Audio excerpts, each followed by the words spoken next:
Hello and welcome to the channel. My name is Peter, and this video is intended to be about keeping real time on the clocks. That's another way of saying resisting this so-called daylight saving.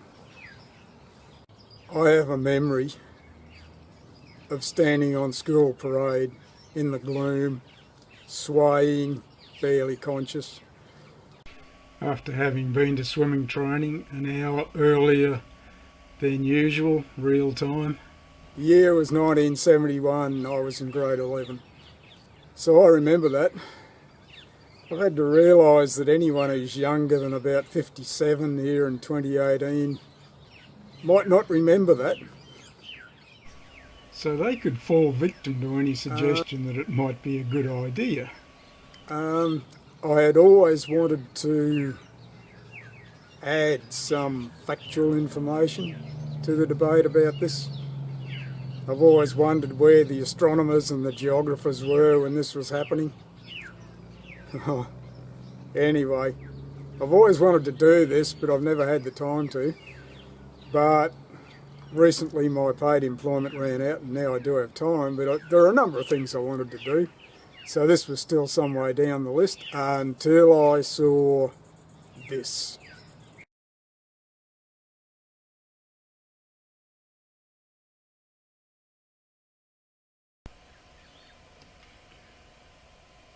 Here is where I tried to save the web page of the article.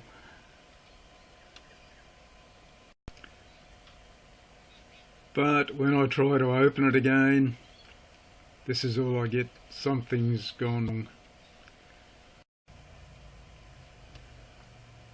Later in the season there is another story that they can do.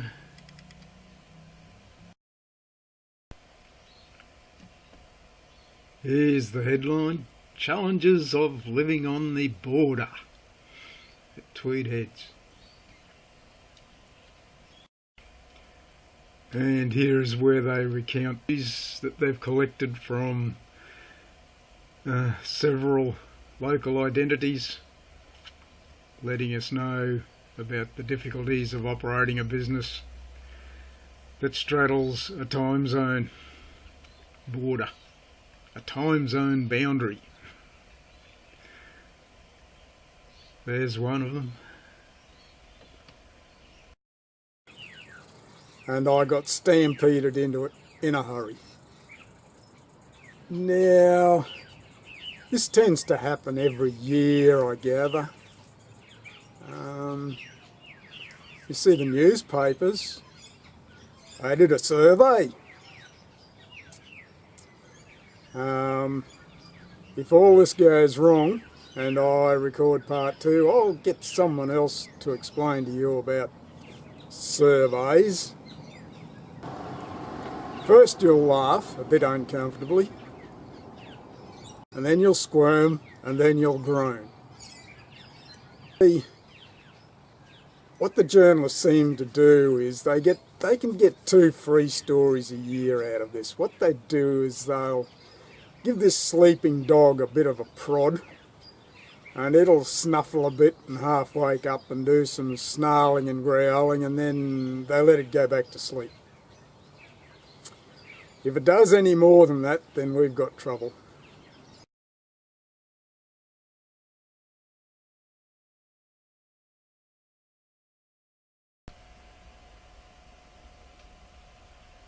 When I thought about doing this, I knew what I wanted to contribute, but I thought I'd better see what other background information was available, so I didn't go reinventing the wheel, and so that I could fill out the story a bit more. And here's well, for me, a good reference. The Wikipedia page about daylight saving time. And there's a lot of information here, and it does not come down on one side or the other. Here it says, daylight saving time is generally not observed near the equator, where sunrise times do not vary enough to justify it. So all the way along here, not implemented very much. the equator goes through about here. Tropics, in between the tropics, you don't see much. Here's Rockhampton on the Queensland coast, it'd be about there, and the Tropic of Capricorn goes through about there. So you can see further south, they seem to like it, but there's not. There's less reason to do it north of the tropic. I've picked out some things here earlier so that I don't have to search for all this. A whole lot of background. This is the one I was thinking about before. You see, this was first implemented during the First World War. Basically, it was the first time it was implemented in practice on a widespread basis, and outside of wartime, here we are. It says that it became widely adopted, particularly in North America and Europe, and in Australia apparently, starting in the 1970s as a result of the 1970s energy crisis. So there we are. War times and energy crises seem to be the times when national governments bring in daylight saving. The procedure, the politics, here we are. The politics of it, who's going to vote for it and who's not. Here I've highlighted, historically, retailing, sports and tourism interests have favoured daylight saving, while agricultural and evening entertainment interests have opposed it, and its initial adoption had been prompted by energy crises and war. Down here, now, I remember the 1971 trial. I don't remember this. It says in 1992, after a 3-year trial of daylight saving in Queensland, Australia, a referendum on daylight saving was held and defeated with a 54.5% no vote, with regional and rural areas strongly opposed, while those in the metropolitan southeast were in favour.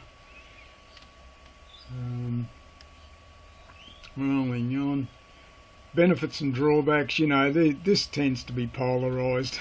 there's no clear benefit or drawback either way. It tends to be sectional. Here, proponents of DST generally argue that it saves energy, promotes outdoor leisure activity in the evening in summer, and is therefore good for physical and psychological health, reduces traffic accidents, they say, reduces crime, and is good for business. Groups that tend to support DST are urban workers, retail businesses, outdoor sports enthusiasts and businesses, tourism operators and others who benefit from having more hours of light after the end of a typical workday in the warmer months. Opponents argue that actual energy savings are inconclusive. They're either non-existent or only a few percent. That DST increases health risks such as heart attack. The DST can disrupt morning activities, and the act of changing clocks twice a year is economically and socially disruptive and cancels out any benefit. Farmers have tended to oppose DST.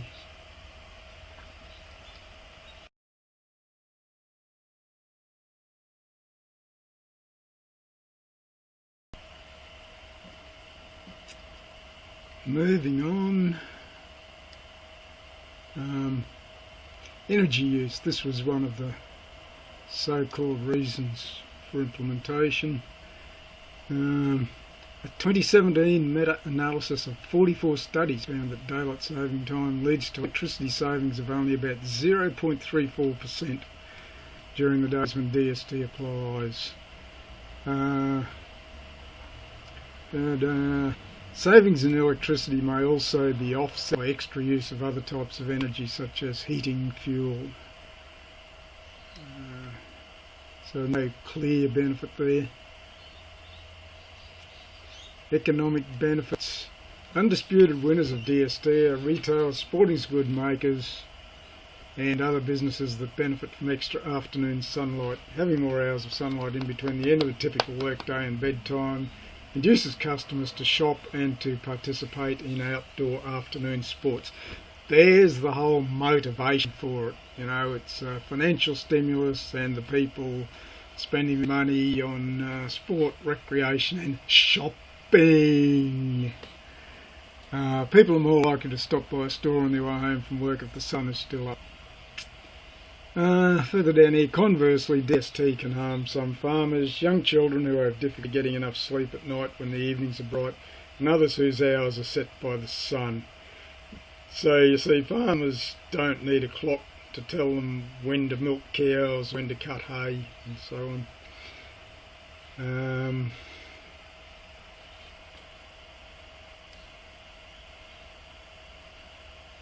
I think nope, that's about it. So we've uncovered the motive for it, the rational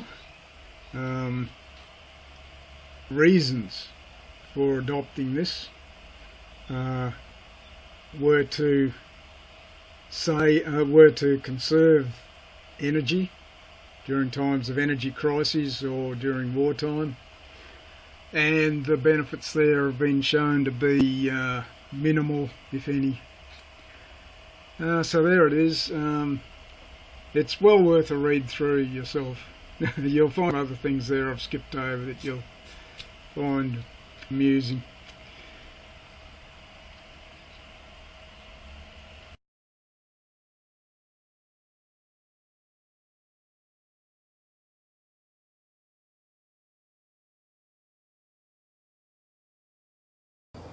I'll explain this in more detail shortly on a map, but of course that's in 2 dimensions.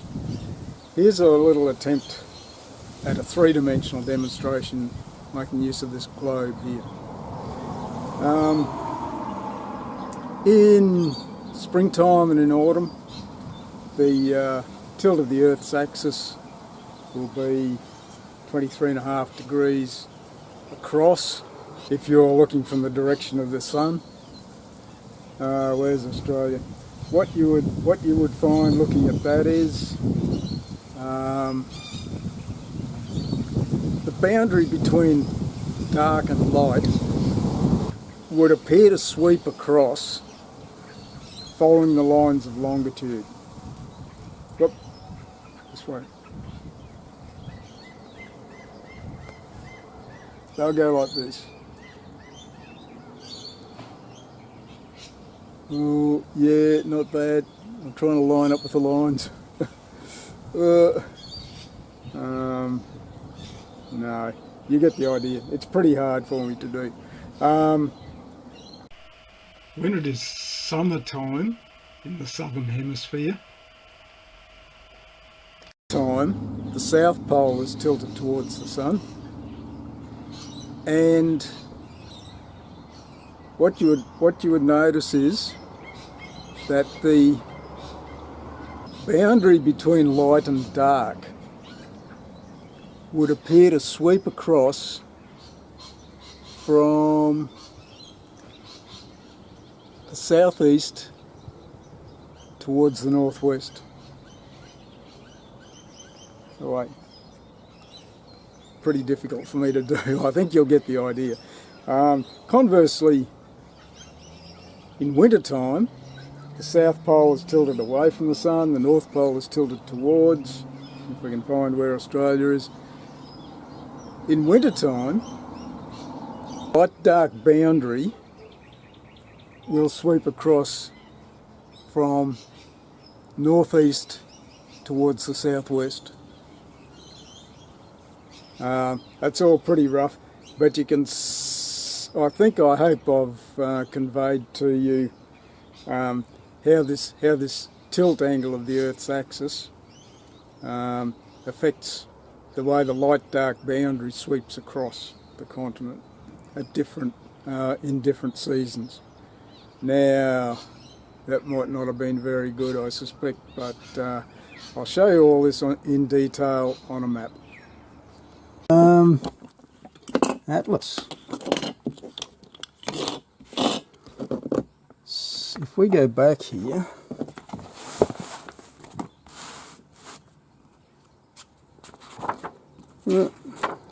here it is. Is that it? Yes. Here.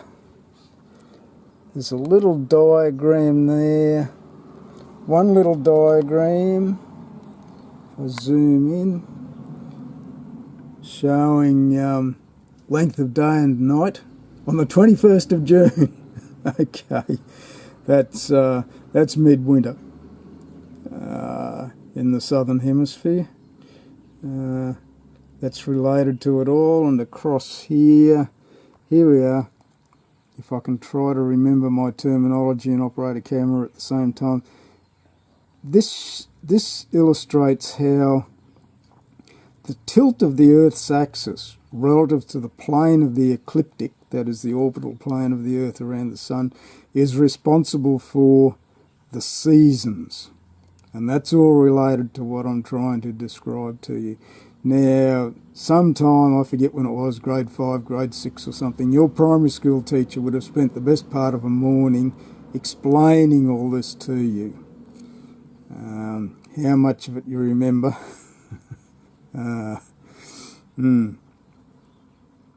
Anyway, that angle is about 23.5 degrees, and we need that for our upcoming demonstration. If you would like to duplicate this demonstration, then you could try getting the cooperation of your primary school student. You might be able to borrow their atlas from them. It's more likely to be on some high-tech digital device these days. But anyway, this is what you'll need. Map of Australia. The other thing you'll need is something like this. I've used a ruler that I've clamped onto here. A solid piece of cardboard would do just as well. You need that to run your other piece along. The other thing you need is something like this. What I've done is I've cut this 22.5 degree segment out of it. And this big piece is what we're going to use to slide along here. To do this, we need an angle of about 23.5 degrees. Fortunately, there's an easy way to do that. Start with a rectangular or a square piece of paper. One of the corners will be 90 degrees. Divide that in two.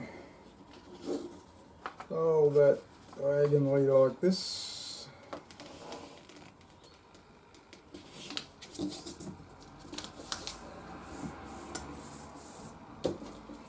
You've now got 45 degrees.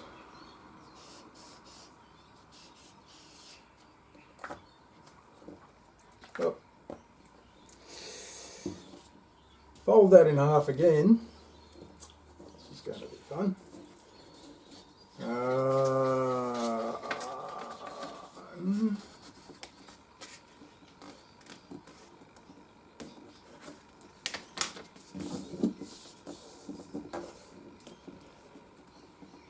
Half of 45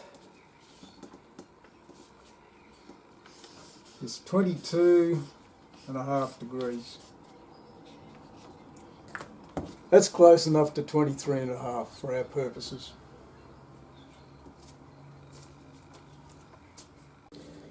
To try to illustrate how the sun moves, how that boundary between daylight and darkness moves with respect to time. Now,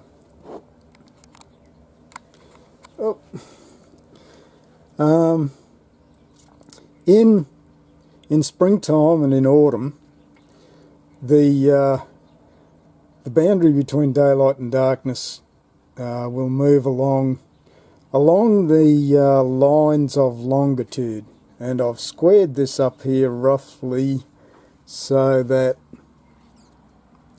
that ruler is square to 150 degrees east, and that's 10 hours ahead of Coordinated Universal Time, which we used to know as Greenwich Mean Time. And so in springtime and in autumn, the sun will come up pretty straight, something like this. Byron Bay, I think, Cape Byron, has the reputation of being the first to see the sun. Followed quickly by Brisbane, Newcastle, Sydney, up the coast, Rockhampton here, Canberra about the same time as Mackay, Hobart again about the same, and of the East Coast capitals, Melbourne comes in about there, about the same time as Townsville, and across it goes. I should mention that what I've done here is this is the closest I could get to a piece of cardboard that was dark coloured. You may have something like this at home that you can cut, and this is darkness and this is in daylight, the way I'm using it here. And it proceeds across. So basically, by the time we get to the New South Wales South Australian border and the Queensland Northern Territory border, they're all about the same time. Thing to remember about this is, and I've done this previously, what I've done is I've set these dividers to equivalent to an angle of 15 degrees on the map. 5, 10, 15 at some sort of intermediate latitude there. That represents how far the sun appears to move in 1 hour. And look at this.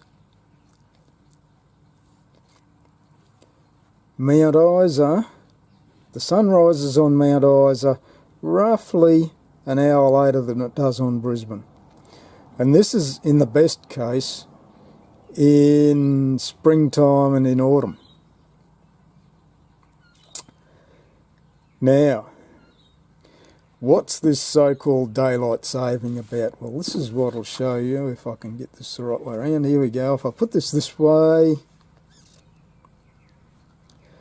again, daylight, darkness, sun rises on, let's see, sun rises on, a whole lot there. Remember, it was Cape Byron before. Now there's sort of places like Taree probably see the daylight earlier. But anyway, watch this. Newcastle, Sydney. Oh, I missed Hobart. Hobart first, followed quickly by Newcastle, Sydney, Brisbane, Canberra. See, this is why they all want to be on the same time. If you get to work 9 o'clock according to the clock and you want to ring anywhere else in the East Coast capitals and you're all on the same time, whether it be daylight saving time or Eastern Standard Time, you'll all be at work at the same time and you'll all quit work at the same time. There's no disparity there. And you've all got the same amount of, sunlight in the morning. Where were we? Melbourne a bit later, not too much later. Now, so that's where the convenience of so-called daylights, wow. Yeah. In wintertime, all the East Coast cities have had the same time of daylight before they get to work, if they all stay on the same time. So this is where the push is, that if all the southern capitals go to daylight saving time, this is why they want Brisbane on daylight saving time. Otherwise there's an hour of disparity. Now, this is where it gets inconvenient. Melbourne, about the same time as Gladstone, Rockhampton, Oh, I'm wavering about here.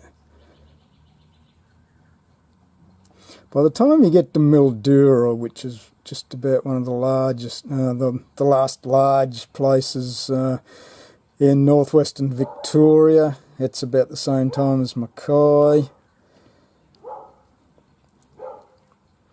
Now it's gone from Victoria. It's still dark in northwest New South Wales and still very dark in northwest Queensland. Here's about Burke would be there in northwest New South Wales, around about the same time as Townsville. I'll keep sliding all over the place here. Sun's already up on Adelaide. Adelaide's the next time zone over. Keep going, keep going. We've just passed Longreach there, which is about in the geographical centre of Queensland. Keep going. Cairns. This is what I want to show you. Cooktown. By the time the sun rises on places like Weipa, Mount Isa, it's just coming up on this map here, little place called Penong. It's just west of, you may have heard of Ceduna, so let's say Ceduna. So in mid-summer, sun rises on Mount Isa in Queensland around about the same time as it does on Ceduna, mid-south coast of South Australia, a whole time zone away. Let's have a look at this time difference again. We were talking about East Coast capitals, all about the same. We said before that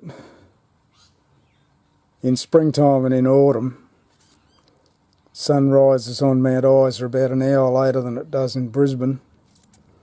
This is worse now. Well, that's about an hour and, I don't know, about an hour and a quarter. It's not a lot worse, but it is worse. You see, if you're in Brisbane, you might expect to be able to ring someone in Mount Isa that's on the same time. But who would take it into their head in Sydney to ring someone in Ceduna expecting them to be on the same time? That's the iniquity that I'm trying to point out in this daylight saving. We've already got Mount Isa round about an hour behind Brisbane, and you want to make it worse by another hour? Really?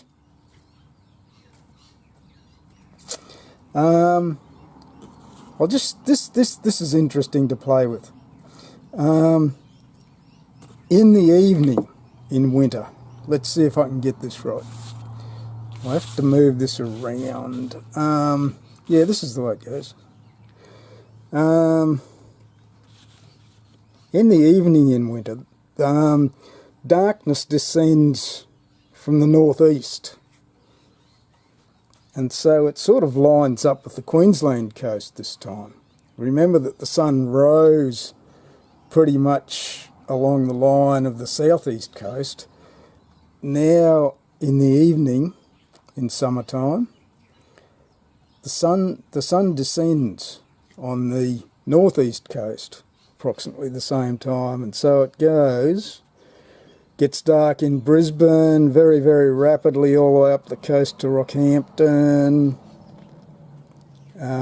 Sun sets on Townsville about the same time as Newcastle, Sydney, Cairns. Keep going, keep going. Where were we? There's Canberra, about the same time as, who knows, Longreach. Keep going, keep going. This is good in a way in that northwest Queensland gets terribly hot, It's a good thing. It's a good thing the sun does go down early, relatively speaking. Where were we? Longreach. Let's line up. This time in the evening, you can see the sun sets in midsummer. Sets about the same time in Mount Isa, real time, as it does in Hobart and Melbourne. And there's not a lot else to point out here. Practically all the states jump a time zone there. At about the same time as the darkness descends at sundown. Just to add to this, what happens in winter time? Well, it spins around the other way, and I'll have to work out how to use it. Here we go. You'll have to pretend this time that the light coloured cardboard is daylight and the actual map is in darkness. And this is what happens in the mornings in winter time. Same sort of thing here. The sun comes up on sort of Brisbane to Gladstone, Rockhampton. Same as I was saying before about sundown in midsummer. Sunrise in midwinter follows the same pattern. So it rises on, what do we got? Newcastle, Sydney, about the same time as, what have I got here? Townsville. Canberra, about the same time as Longreach. Hobart, Melbourne, Mount Isa, about the same time. And so on. What happens in the evening in winter time? Now I've got to try to keep my wits about me here.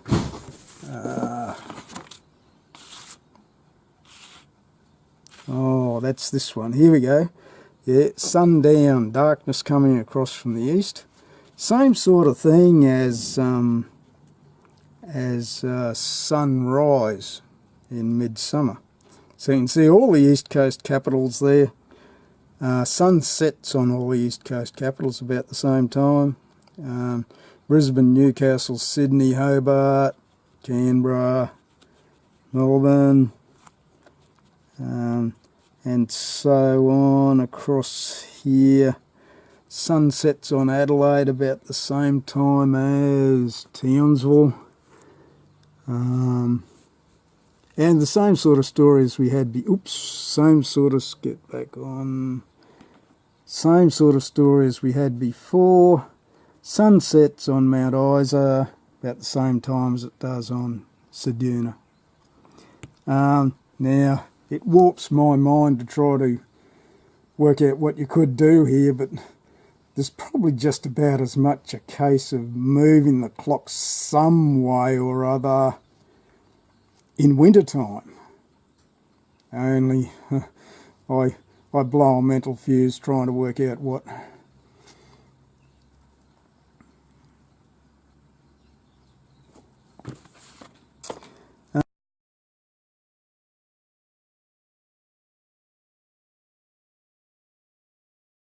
I could have been better prepared.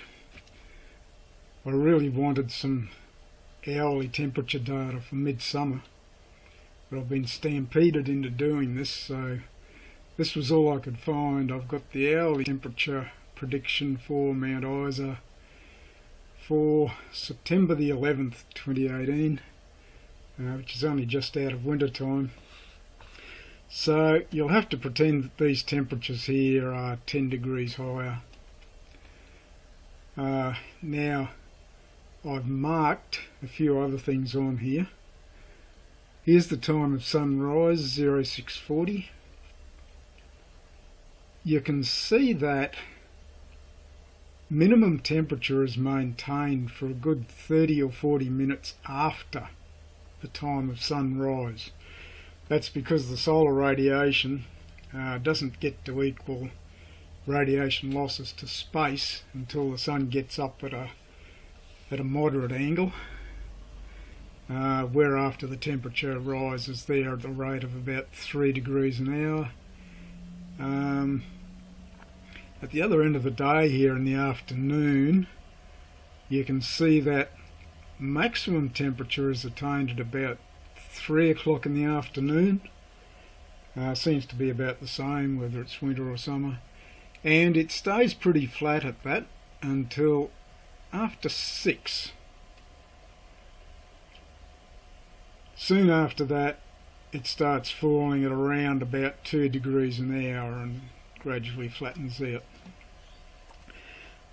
There are a couple of things I'd like to point out here. This line here that I've done in, what do you call it, purple, violet, mauve, represents a duration of 8 hours where the temperature was 19 degrees or less. So what I'm suggesting is if you wanted 8 hours sleep, where the time you went to sleep the temperature was the same as when you get up. You can see here that if you wanted to do that on this chart, you'd have gone to bed sometime just after 11. You'd have blacked out your bedroom so the sunlight didn't wake you up, and you would have got up sometime after 8. Now in summertime these things are going to move a little bit. Sunrise will move back. So this time here it might move back and it might not. But what I want to illustrate from this is a couple of things. Here, that maximum is in force until after sundown. It only drops at a rate of about 2 degrees an hour after that. So if this was over 40 degrees here, and it usually would be, we're still talking about, let's say when real time 6 o'clock, say, or 7, it starts to drop at 2 degrees an hour. So that's still 40 degrees at 7. At 8 it might be 38. At 9, over here, it might be 36. You ever tried going to sleep when it's 36 degrees? My best is I went to sleep at 37 degrees in a puddle of sweat. Not much fun. So what I'm saying is if you need to get your kids to bed somewhere around here, it's still going to be in the mid-30s. That's not easy to get to sleep in those sorts of conditions. I would suggest from this, and I know it runs counter to the popular thinking, this could show a case for setting the clocks back. Not forward, back. So that instead of going to bed real time just after 11, you'll be going to bed when the clocks say just after 10, and here you'd be rising instead of real time just after 8. The clock would say just after 7. Yes, opposite to the southern temperate zone thinking. Unfortunately you may still have to, if you've got work to do that needs to be done in the cool of the morning before the day heats up too much, you may still have to set your alarm further back here. We can't do much about that. So you might already be all wrung out and sleep deprived as you have to try to drag your grizzly kids out of bed in the morning before they've had enough sleep. Someone could suggest, just put the air conditioner on. Well, air conditioners can be very power hungry little appliances. Not everyone can afford one. Not everyone can afford to run one. And this is at a time when the prevailing wisdom seems to be that we should be attempting to diminish our carbon emissions.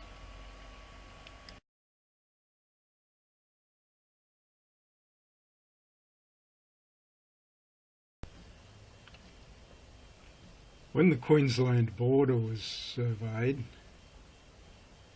they had the good sense to run it along the ridges of the border ranges here. Yeah, because you see, it's rare for centres of population to straddle the peaks of mountain ranges, so they're nicely out of the way, except that when you get down to the coast, it flattens out. Border ranges, very good, very good. It flattens out. Where do we go? Well, the surveyors,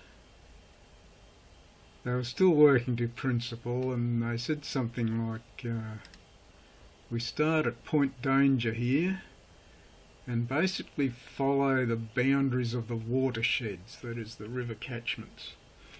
And so it jinks around like this.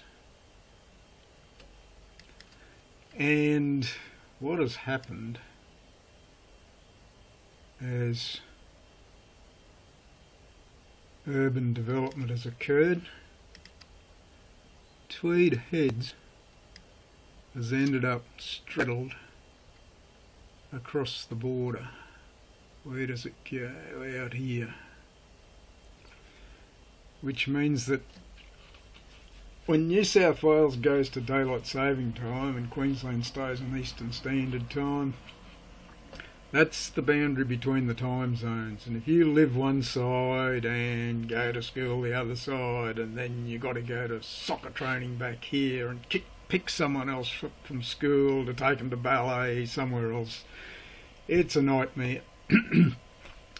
Businesses here find it difficult to operate both sides. They've got to take into account whether it's plus an hour or minus an hour that they can actually go to do something one side of the border or the other. And so every summer stories abound about how inconvenient this is. I never gave it too much thought until we've been threatened with it again recently. Something should have been done about that long ago, but what? Now, as I said, the surveyors had the good sense to put boundaries along the ridges where there's no population.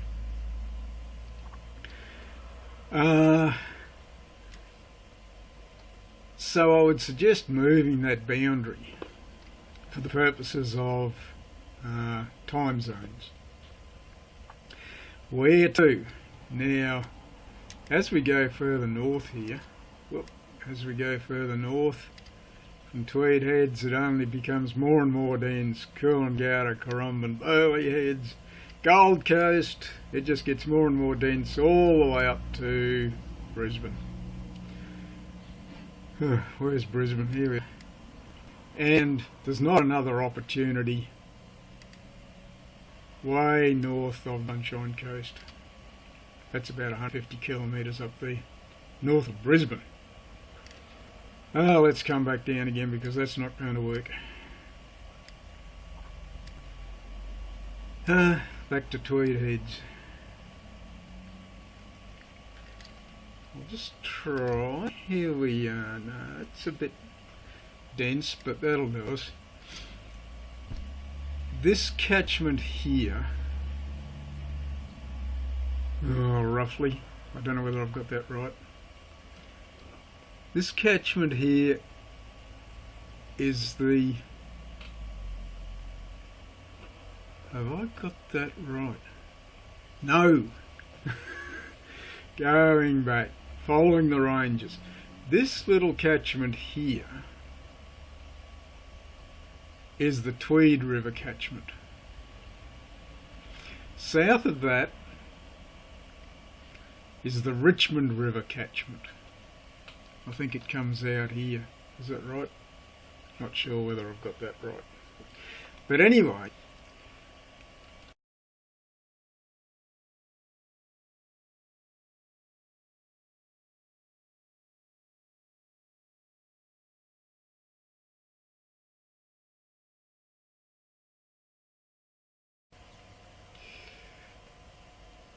let's start again here at Tweed Heads on the border.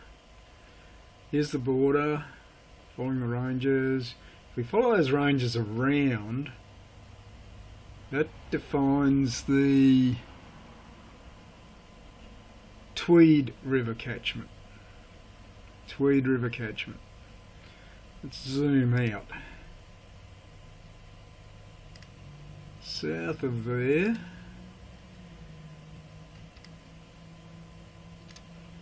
yeah, Tweed catchment. South of there is would be the Richmond River catchment. Around here it's much bigger. I don't know how far it goes. Flows out here at somewhere near Ballina, I gather. So here's my suggestion. This little here, let's do something different. Instead of, for the purposes of time zones, let's just relocate the Queensland border, branch it off here to follow the southern boundary of the Tweed catchment. Somewhere across here. Now we can go a couple of ways around here, but somewhere across to here and across this way. That looks like a possibility to come back out there. Let's have a look.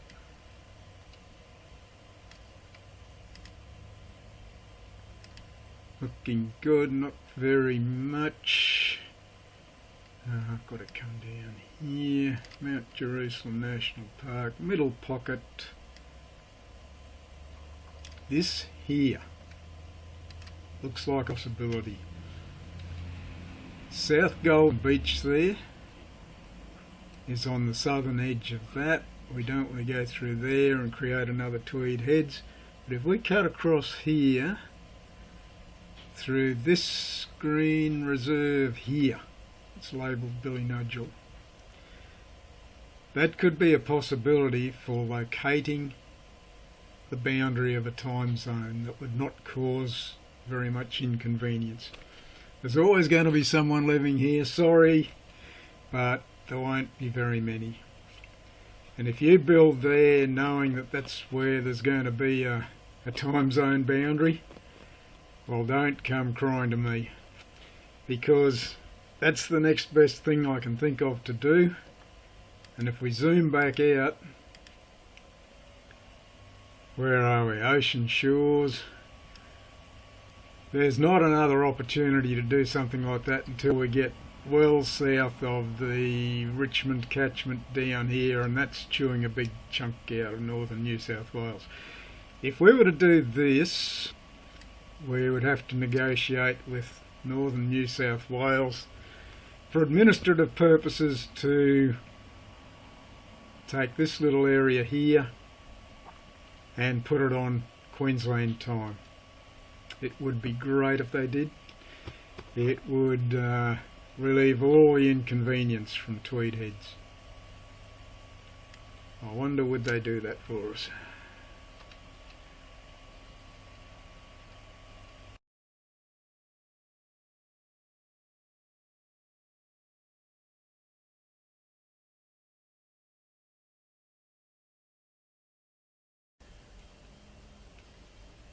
In the event that Brisbane metropolitan area and some of the southeast corner of Queensland were to decide to go to daylight saving, the question would be where to put a boundary, and I've already tried to persuade why it is that it would be a disaster to impose it on the whole state. So the question is where to put a boundary without creating enough Tweed Heads. And if we zoom in Here's Britain as we go up the coast. Urban development. Sunshine Coast, urban development. You might nearly sneak across here, but I wouldn't recommend it. People wanting to commute along the highway and along the Mary Valley Highway there.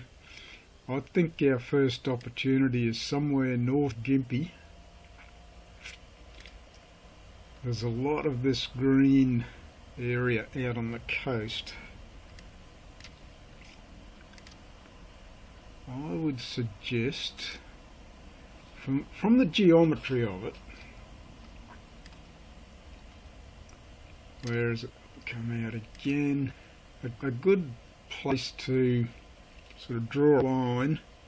I don't want to make decisions for people out here in Kingaroy and Dalby and places like that, but I would suggest drawing a line from somewhere like Mungandai on the border here up to this here, which is Barracool State Forest. And for me that would be a pivot point from which you could draw a boundary depending on which of these places up the coast wanted to join daylight saving. I don't see much opportunity south of Gympie.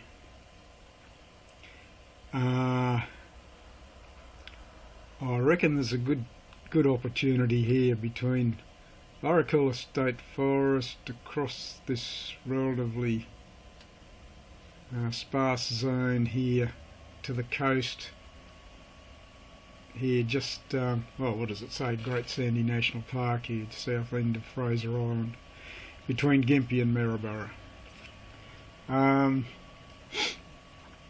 Now if Maryborough wanted to go to daylight saving, you know, there'd be another opportunity here. Draw the line, Barracool State Forest up here somewhere between Maryborough and Bundaberg, north of Harvey Bay. Go through there. Again, you know, the surveyors could work out how to do this. Deciding on what, depending on what Bundaberg decides, again somewhere between Bundaberg and Gladstone, maybe through here. And I wouldn't imagine we'd want to go, I don't know what the people of Rockhampton think, but you know, another opportunity there somewhere between Gladstone and Rockhampton, up through here. I think about through Monto there, somewhere through there. You decide, but you can see the sorts of principles I'm applying is to just, if going to be a time zone boundary, run it through areas that are relatively uninhabited, something like that. And there's no reason why that should stop at the border, as I'll say in another segment here, just due to the geometry. Spare a thought for the people who live in northern and western New South Wales. They're just as badly affected as the ones who live in northern and western Queensland. All these.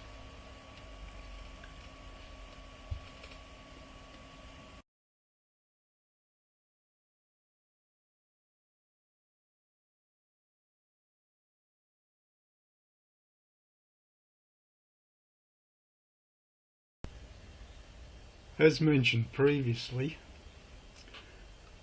residents of northern and western New South Wales could have been given more consideration and allowed to be exempt from daylight saving time, staying on Eastern Standard Time. Geometry would predict a line somewhere between, say, Bourke and Mildura. It may be more practical if northern and western Queensland would have been included to go from, say, Mungandai to Walgett to Mildura. those places and those close to either side of that line could decide for themselves. Just zooming in, we can see that Broken Hill has always put itself on Adelaide time because that's where the rail line ran to.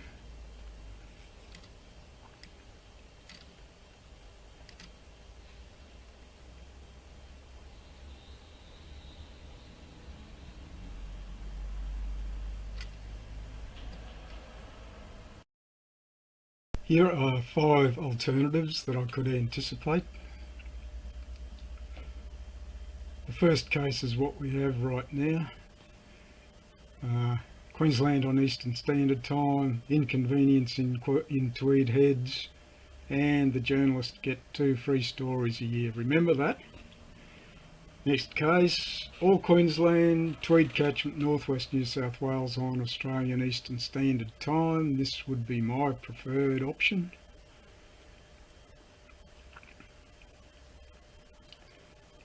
Next possibility, Southeast Queensland decides to go to Eastern Daylight Saving Time. We put Northwest New South Wales and Northwest Queensland on Eastern Standard Time. If all eastern states go to daylight saving time, then the gloves are off. I complete and publish part 2. You don't want that to happen. And this one, just leave the clocks alone. Although I shouldn't be speaking for people in the southeast, they have their preferences.